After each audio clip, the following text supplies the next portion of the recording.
The palace gravity smelled faintly of rain. That was the first thing Kellan noticed when he stepped out of the silver transit capsule and into the western maintenance corridor of the royal citadel of Varesh. Not oil, not metal, not the burnt plastic breath of old machines, but rain. Clean, impossible rain. Inside a moon-sized palace, floating above a blue gas giant. The ceiling was so high that tiny repair drones moved through the shadows like mechanical insects, blinking yellow and whispering to one another in code. Beneath his boots, the floor glowed with soft lines of living crystal, each pulse matching the rhythm of the gravity stabilizer, buried 10 levels below. Mara adjusted the heavy tool case in his hand and looked at the royal guard beside him. "So, just to confirm," he said, "if I accidentally touch the wrong glowing wall, I become dust?" The guard, tall, armored, and humorless, turned his helmet slightly. "Not dust, usually vapor." "Wonderful," Mara muttered. "Much more elegant." He had repaired mining elevators, broken cargo engines, and one cooking robot that had tried to declare itself mayor of a freezer, but he had never been called into a palace before. Humans were rare in Varesh space, and human engineers were rarer still, mostly because humans had the terrible habit of pressing buttons labeled with warnings. Mara had once done that, twice. The second button had only screamed, so he considered it harmless. They led him into a long hall lined with statues of alien queens, warriors, and scholars carved from black starstone. At the far end stood a woman in pale ceremonial armor, speaking quietly with two attendants. She looked almost human, tall, graceful, dark hair falling over one shoulder, but her ears were long and elegant, rising through her hair like delicate silver leaves. Her skin carried a faint pearl glow under the palace lights, and every movement she made seemed calm enough to make the noisy universe lower its voice. Mara stopped walking. The guard stopped too. "Engineer, I'm walking," Mara said, though he was not. The woman turned slightly, listening to one attendant. Her armor shimmered around her waist and hips, as if the material understood motion better than physics did. Mara's tired brain, which had survived 3 sleepless jumps and 2 cups of coffee strong enough to threaten witnesses, formed one stupid, honest thought. Unfortunately, his mouth filed the paperwork faster than his judgment. "Stars above," he murmured. "Even her hips move like gravity is trying to impress her." The hallway died, not quieted, died. One repair drone crashed softly into a pillar. A guard's helmet made a small, choking sound. The 2 attendants froze with identical expressions of horror, as if Mara had just declared war using poetry. Mara felt his own soul leave his body, inspect the damage, and consider not returning. The woman turned fully toward him. Her long ears lifted slightly. Her eyes, violet and bright as nebula glass, locked on his face. For one terrible second, Mara expected lasers, swords, prison, vaporization, or at least a very disappointed speech. Instead, color rose across her cheeks in a soft pink glow. She blinked once. Then she whispered, "You said that aloud." Mara slowly raised one finger. "In my defense, I was hoping I hadn't." The guard beside him stepped back as though embarrassment might be contagious. Somewhere above, the palace speakers chimed. A calm artificial voice announced, "Unregistered sacred phrase detected in Western ceremonial corridor." Mara looked up. "I'm sorry, what kind of phrase?" The woman covered part of her face with one hand, but he could still see her blush deepening. The attendants began whispering so fast their translator badges sparked. The palace AI continued, louder now. "Potential courtship declaration recorded. Royal cultural protocol awakening." Mara's knees became theoretical. He looked at the alien one, then at the guards, then at the repair drone still sliding down the pillar. "I came here to fix gravity," he said weakly. "I did not plan to emotionally damage the government." For the first time, the woman smiled. It was small, nervous, and impossible to ignore. "That," she said, her voice trembling between shock and laughter, "may be difficult to explain to my mother." Mara swallowed. "Your mother?"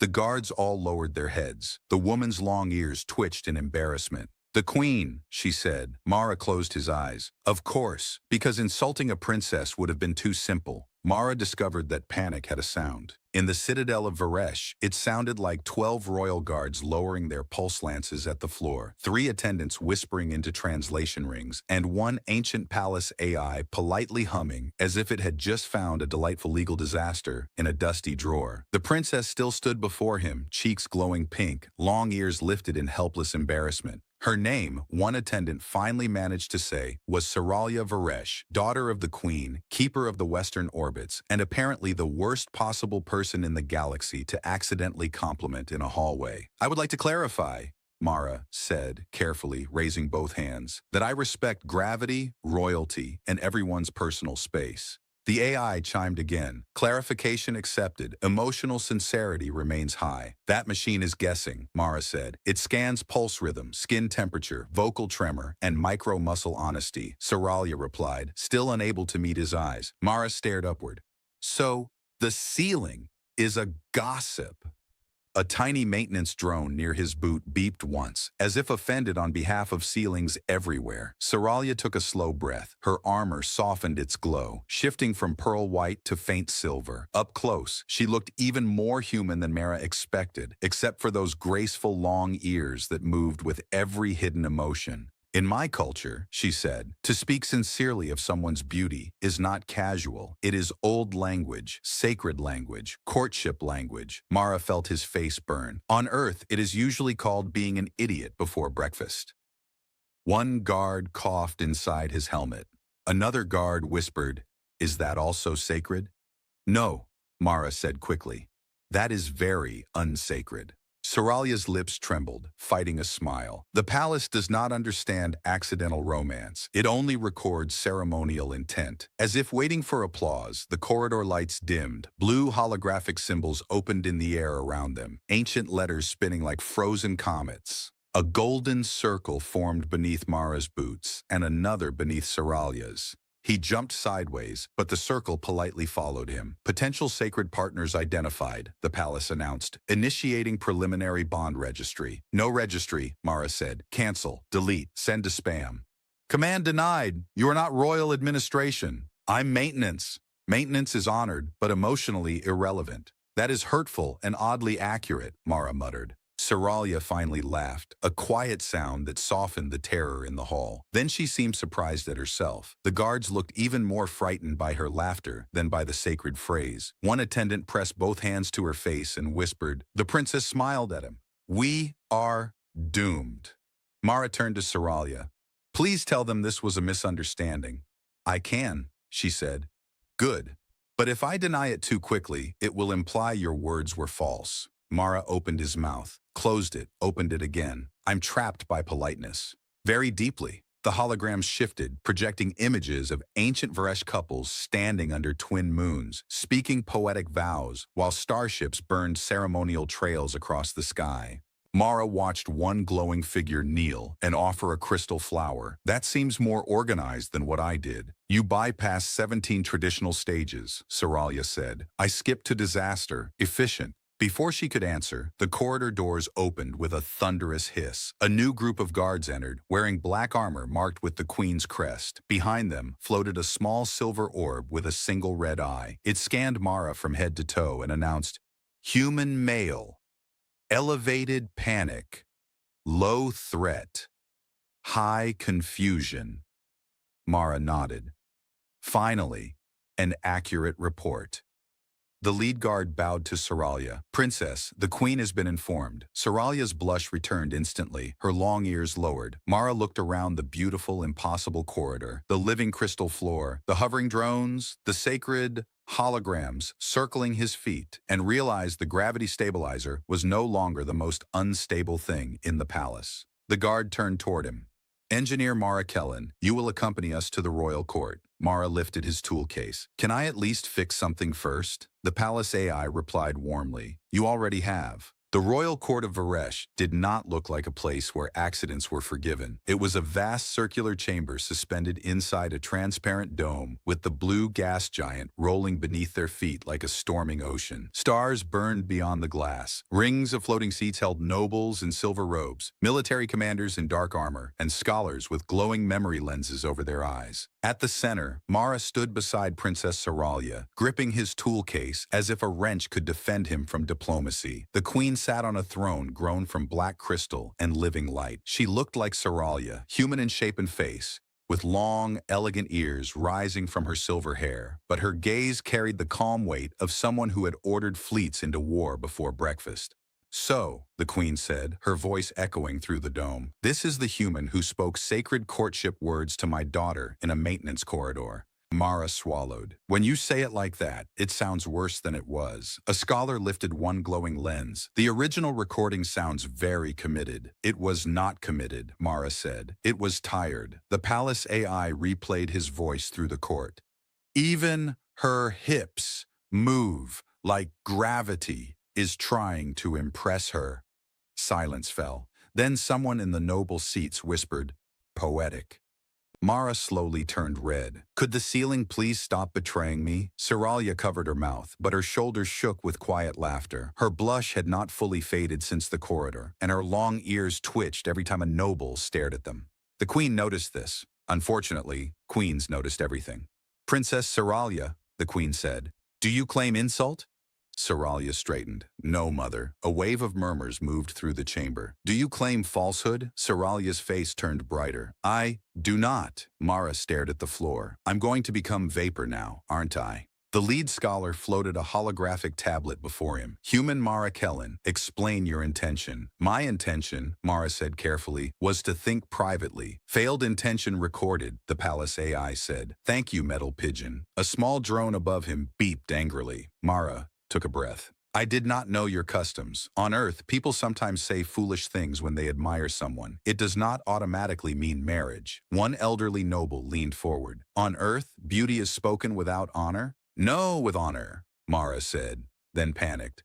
Sometimes, usually, occasionally badly. We have poetry. We also have comment sections. It's complicated. The court seemed deeply disturbed by comment sections. The queen's eyes narrowed, not cruelly, but with dangerous curiosity. Yet the palace found sincerity. Mara looked at Seralya. For a moment, the grand chamber, the nobles, the AI, and the gas giant beneath them faded. He saw only her nervous smile, the kindness she had shown by not letting the guards turn him into decorative mist. Because it was sincere, he said softly. Just not, ceremonial. The court went still again. Seralya lowered her gaze, but her smile remained. Before the queen could answer, alarms pulsed through the floor. The blue lights of the chamber shifted to red. Holograms burst open above the throne, showing the palace gravity core flickering like a wounded star. Stabilizer fault expanding, the AI announced. Outer palace gravity will fail in 9 minutes.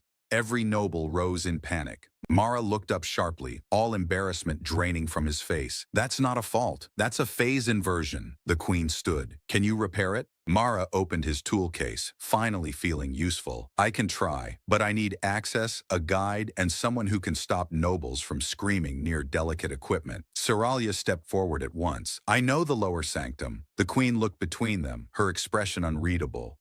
Mara raised a finger. For the record, this is a maintenance partnership, not a sacred one. The palace AI chimed.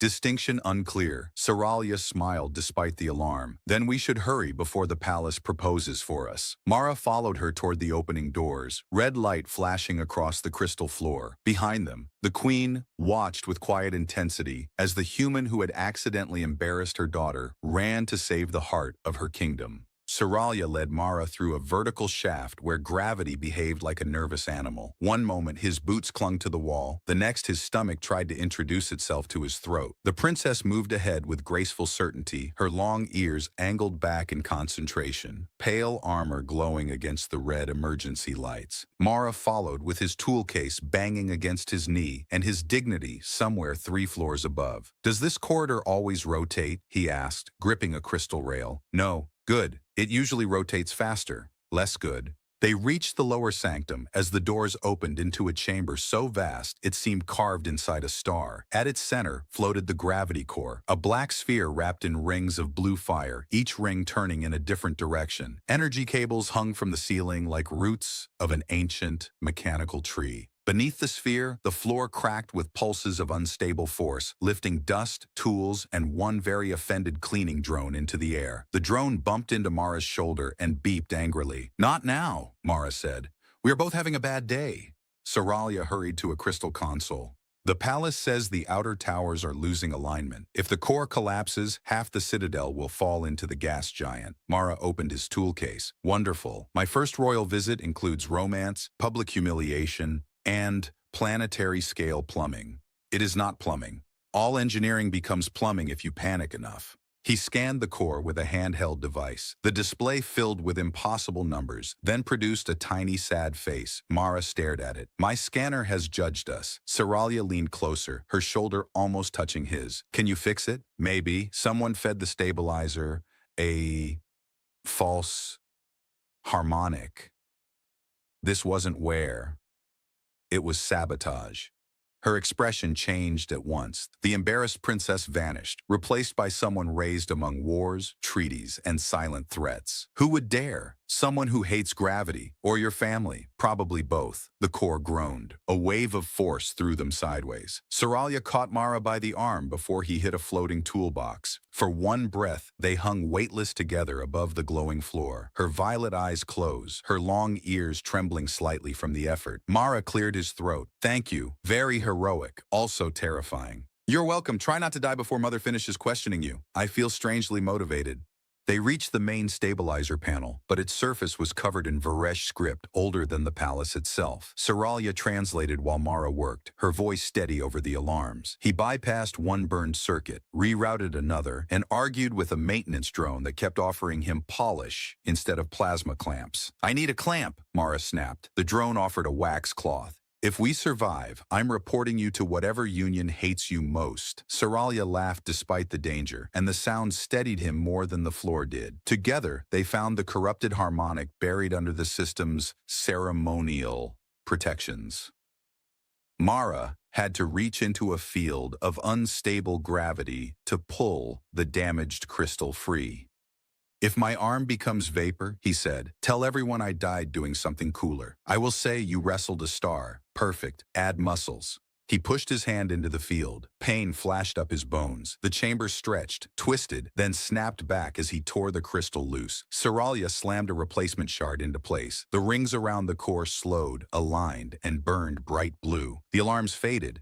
For a moment, only their breathing filled the sanctum. Then the palace AI spoke softly.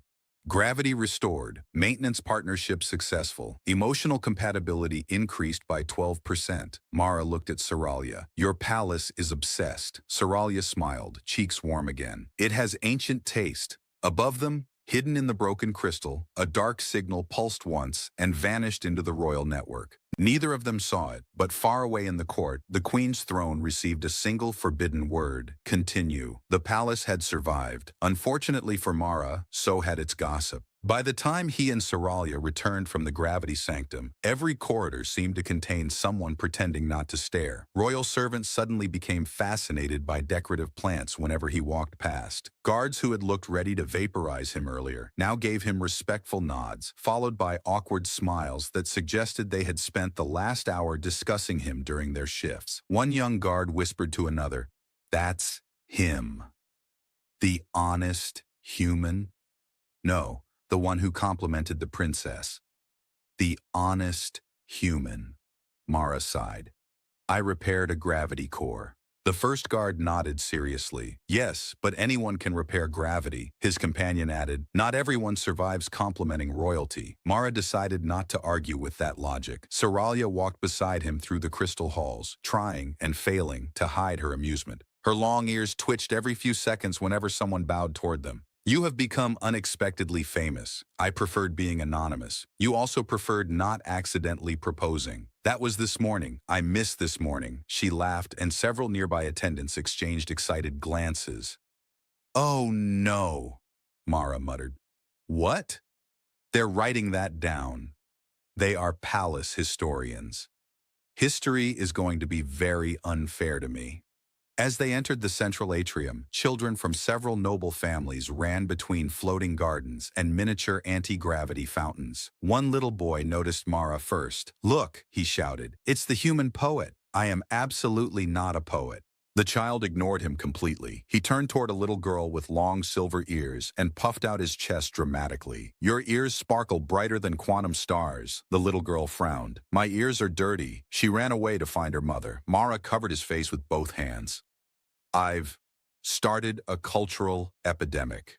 Seralya could no longer contain her laughter. You have. The queen is going to exile me. She may simply ask you to stop inspiring children. That seems fair. Their conversation ended as two palace engineers hurried toward them, carrying holographic projectors. Both bowed respectfully. Engineer Mara, one said. We examined the damaged harmonic crystal you removed. And it was deliberately altered. Seralya's smile faded.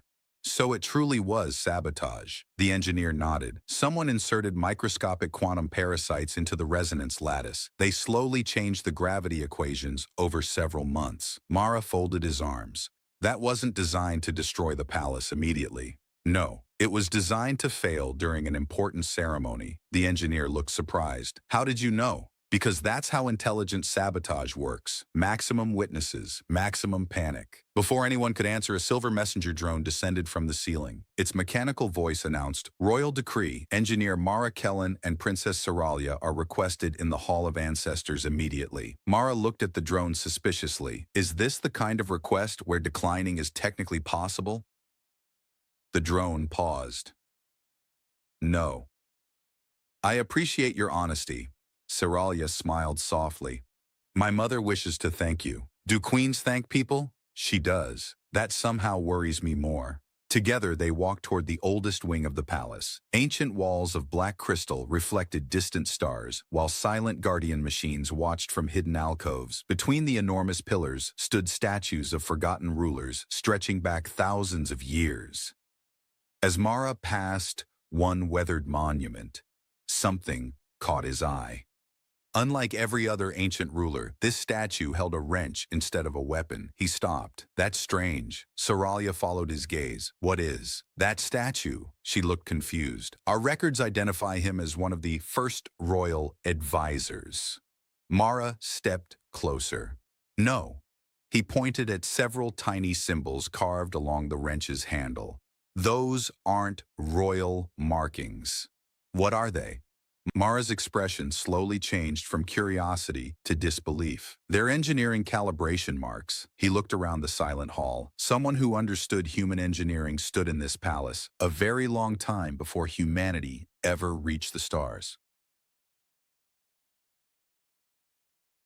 The Hall of Ancestors opened beneath Seralya's touch, and the ancient statue answered with a sound like a sleeping mountain, remembering its name. Blue light crawled through the wrench in the stone advisor's hand, then spread across the floor in branching lines. Mara stepped back so quickly he nearly collided with a ceremonial vase taller than himself. I did not touch it, he said immediately.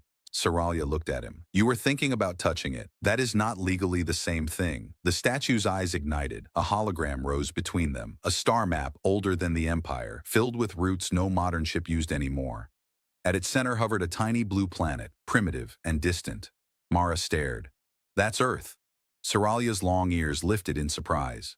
Impossible. Your people had no starflight then. Exactly. Which means someone visited us before we knew how to wave politely at space. The hologram shifted, showing the same dark signal hidden inside the damaged gravity crystal. Seralya's face hardened. The sabotage came from one of these ancient roots. Before Mara could answer, the palace shook. Outside the transparent ancestral windows, defense satellites blinked red, one by one, their orbital shields collapsing like dying lanterns. The palace AI spoke, calmer than anyone had a right to be. Orbital defense network compromised. Enemy signal source. Abandoned Moonforge Lyrath 9. Mara looked up. Why does every ancient mystery come with an abandoned something? Seralya was already moving. There is a royal scout ship below the hall. Of course there is. Does the vase turn into a cannon too? No. A pause. Usually, they descended into a hidden launch chamber where a sleek starship waited inside a cradle of magnetic light. Its hull looked grown rather than built, white and silver with living circuits pulsing under the surface. Mara climbed in after Seralya and froze when the pilot seat wrapped around him. The chair is hugging me. It is measuring your nervous system. That is worse. Seralya sat at the command throne, her armor linking with the ship, her long ears angled forward in fierce concentration. Hold on. I dislike commands that begin with, the ship launched, stars stretched into bright spears. Mara's stomach filed a formal complaint with every organ nearby. Lyrath 9 appeared ahead, a dead moon scarred by ancient factories and rings of broken machines. Around it floated defense drones with black markings, waking from centuries of silence. Seralya guided them through the first wave, firing blue plasma from the ship's wings. Mara found the engineering console and began shouting at symbols he barely understood. "What are you doing?" she asked, making friends with the engine. "It sounds like arguing." "That's how engineers bond." A drone struck their shield. Sparks rained across the cabin. Mara rerouted power through the old human calibration pattern from the statue. The ship responded instantly, accelerating between two enemy beams so closely that both of them held their breath. Seralya glanced at him, startled. How did you know that sequence? I didn't. I guessed confidently. That is terrifying. Welcome to human engineering. They entered the moon forge through a cracked docking gate. Inside, colossal machines slept in the dark, their metal ribs stretching for kilometers. At the center, a black transmitter pulsed with the same forbidden word the Queen had received. Continue. Seralya stepped from the ship with her plasma blade drawn. Mara followed with a wrench. She looked at it. What? It worked for the statue. A figure appeared above the transmitter, formed from red static and royal insignia. An old noble's voice echoed through the forge. "Princess Seralya, the court grows weak. Your mother protects outsiders.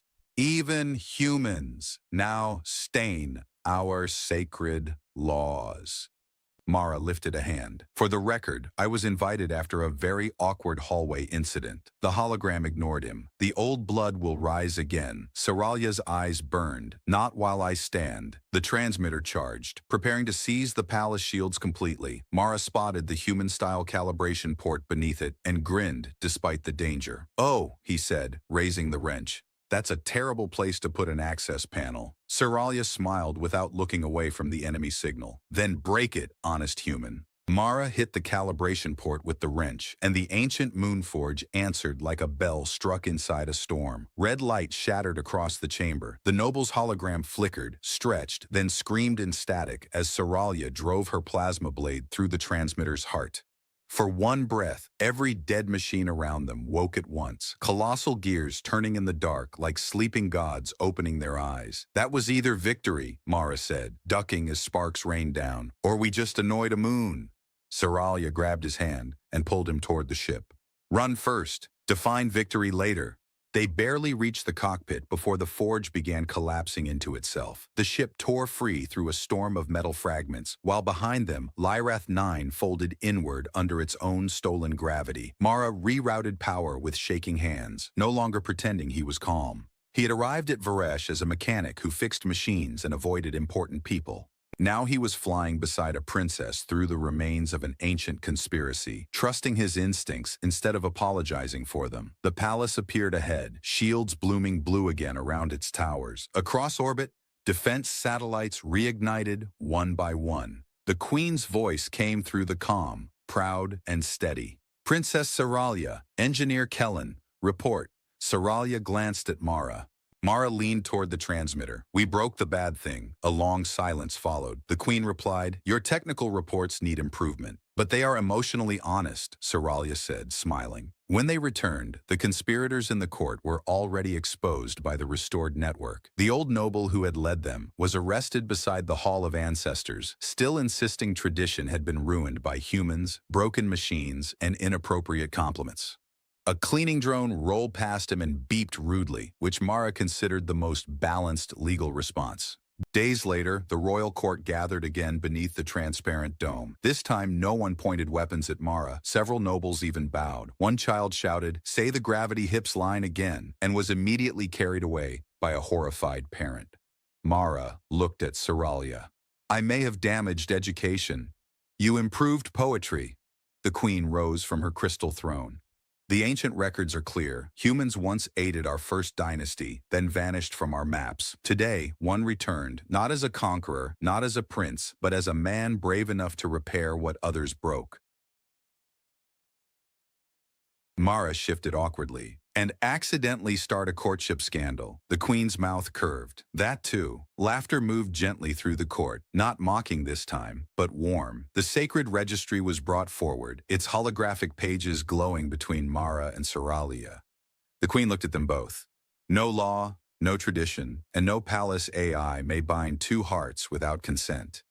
The AI chimed. Policy updated. Reluctantly, Mara pointed upward. I heard that. Seralya stepped closer, her long ears twitching with shy amusement. Then choose your words carefully, Mara Kellan. He looked at her, remembering the corridor, the alarms, the moon forge, the way fear had become trust somewhere between disaster and laughter. I came here thinking I only understood machines, he said. But you taught me that some things can't be repaired with tools. Some things must be spoken honestly, with respect. Seralya's eyes softened. Mara smiled. And yes, I still think gravity tries to impress you. The court held its breath. Seralya blushed, then took his hand. This time, she whispered, I accept. Above them, the palace lights turned gold, and far below, the gas giant rolled silently through space. Mara no longer felt like a stranger trapped by an accident. He felt like a man who had finally learned that the most dangerous words in the galaxy could also become the truest beginning.